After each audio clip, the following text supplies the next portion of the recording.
بسم الله الرحمن الرحيم الحمد لله رب العالمين والصلاة والسلام على أشرف الأنبياء والمرسلين شفيع المذنبين عنيس الفقراء والمساكين سيدنا وسندنا وحبيبنا وطبيب نفوسنا أبي القاسم محمد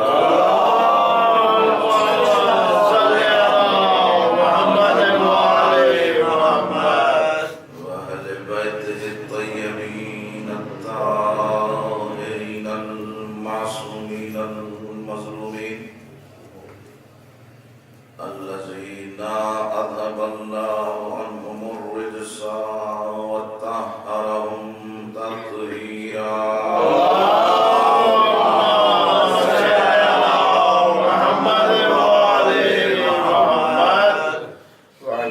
بعد فقد قال رسول الله صلى الله عليه وآله وسلم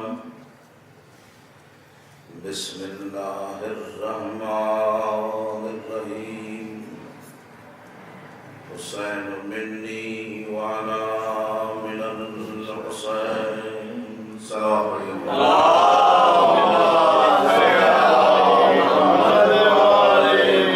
نعرہ تکبیر، نعرہ رسالت، نعرہ حیدری، بابا کے بلند صلوات۔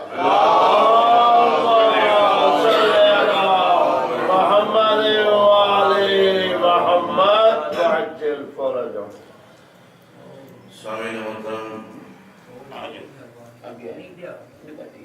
حسین و منی پر آغاز گفتگو ہوا تھا اور آج بات اپنے 8ویں مرحلے میں داخل ہو رہی ہے۔ عزیزو، جہاں خطیب کا بیان آسان اور سہل ہونا چاہیے، وہاں سامعین کی نگاہیں بھی اچھی ہونی چاہیے، سامعین کا ذوق بھی اچھا ہونا چاہیے، سامعین کو بھی چاہیے کچھ نہ کچھ مطالعہ کرتے رہے، کیونکہ پیغمبر گرامی نے فرمایا یا عالم بنو یا طالب علم بنو، اور اگر تیسرے بنو گے تو ہلاک ہو جاؤ۔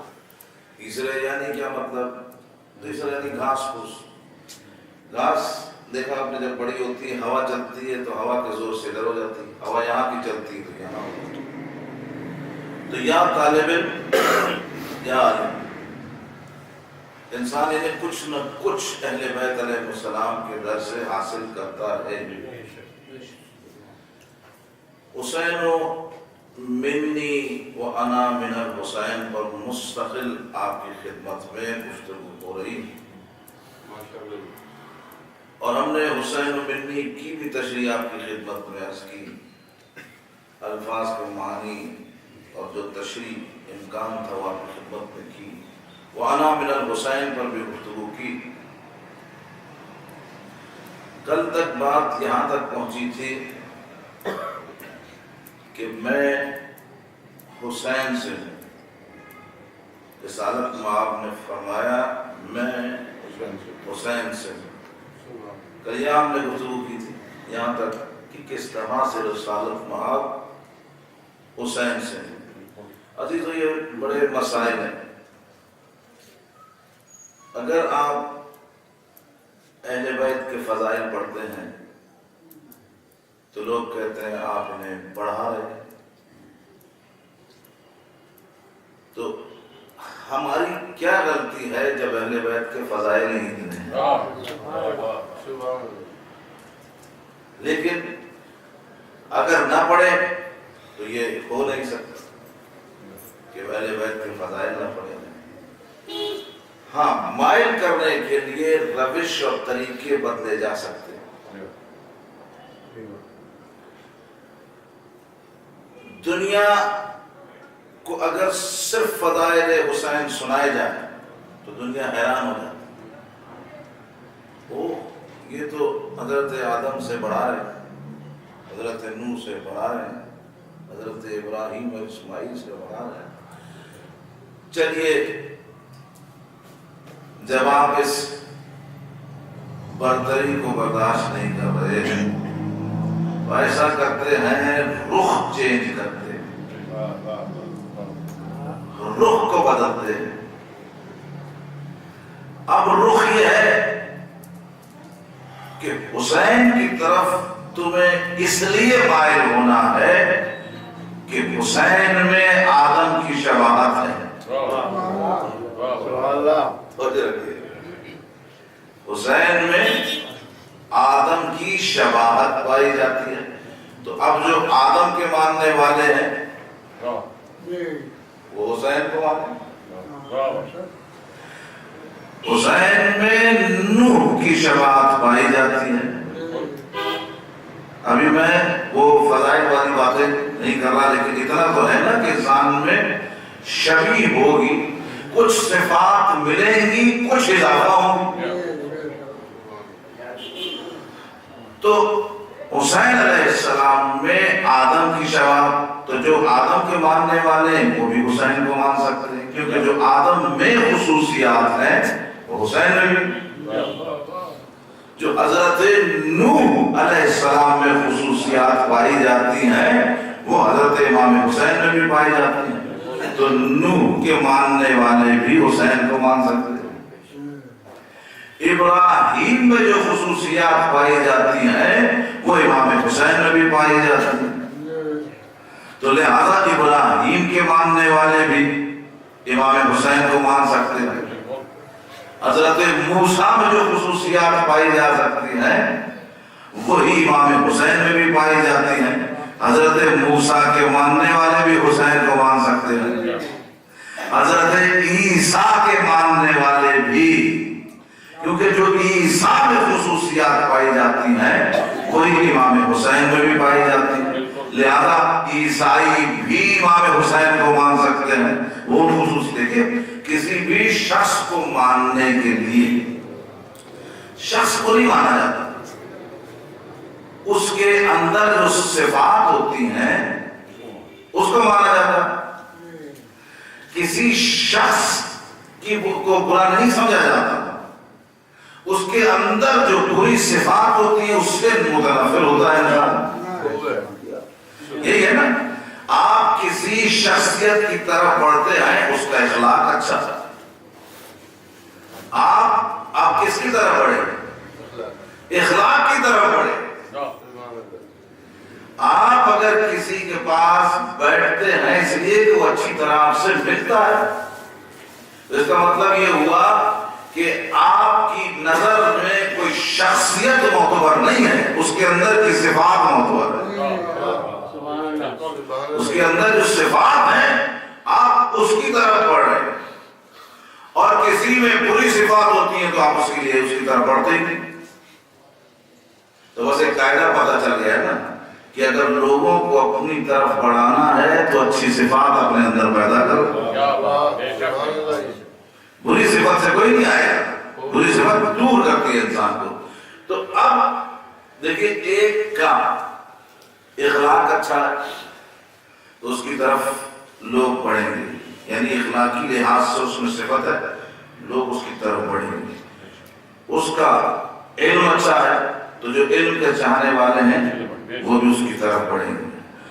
اس کی آگاہی اچھی ہے تو اب آگاہی جو پسند کرتے ہیں وہ بھی اس کی طرف بڑھیں گے۔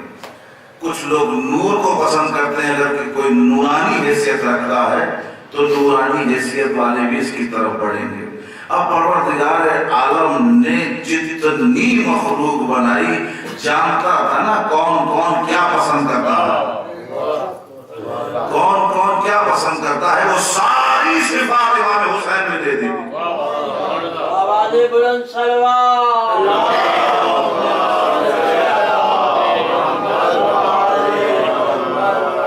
اب سوال یہ ہے صفات کیسے بنائی جائے؟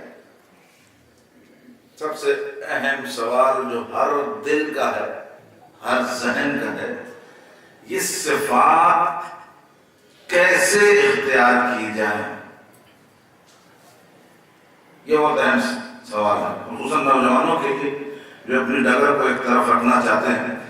کیسے ہم اپنے اندر صفات داخل کریں؟ میں چاہتا ہوں اس کائنات کا سب سے اچھا انسان بنوں، کیسے بنوں؟ کیوں؟ اس لیے کہ میرے آگے میری اولاد ہے، میں اچھا بنوں گا تو سامنے والی اولاد بھی اچھی ہوگی، میں کیسے بنوں؟ تو عزیزو یہ طریقہ کار امام نے صاف ستھرے الفاظ میں بیان کیا، اور یہ طریقہ کار کوئی ایسا طریقہ کار نہیں کہ جس میں وضاحت نہ کی گئی ہو۔ دیکھیے جب سے شریعت میں آپ ہیں 15 سال کے بعد سے آپ پر شریعت لاگو ہے، شریعت آپ پر آ گئی، اب آپ چاہے شریعت اختیار نہ کریں گے تو مجرم بنتے جائیں گے، کریں گے تو اللہ کی بارگاہ میں نیک شمار ہوتے جائیں گے۔ بہرحال شریعت آپ کے اوپر لاگو ہو گئی، شریعت آ گئی آپ کے اوپر، آپ شریعت پر عمل کر رہے ہیں۔ سوال یہ ہے کہ کیسے اچھا بنا جائے؟ امام نے ایک جملے میں پوری کائنات کے انسانوں کے لیے تربیت کا ایک عنوان لکھ کر دے دیا۔ وہ کیا ہے؟ شریعت میں ایک چیز ہے تقرب اللہ، اللہ کی ذات سے تقرب کرنا۔ یہ تقرب میں کیا معنی بلغام؟ تقرب کہتے ہیں نزدیک ہونے کو، اللہ کے نزدیک ہونا۔ تقرب ہر چیز میں صدقہ دے رہے ہیں قربۃ اللہ، خیرات کر رہے ہیں قربۃ اللہ، نماز پڑھ رہے ہیں قربۃ اللہ، حج کر رہے ہیں قربۃ اللہ کی نیت ساتھ ساتھ ہے کہ ہم دیکھیے شریعت کا یہ قانون ہے کہ قربۃ اللہ، ہر کام اللہ کے قریب ہونے کے لیے کرو۔ تو جب انسان صبح سے لے کر شام تک اللہ سے قریب ہونے کی تمنا کرتا رہے گا، وہ انسان کیسے شیطان سے قریب ہو سکتا ہے؟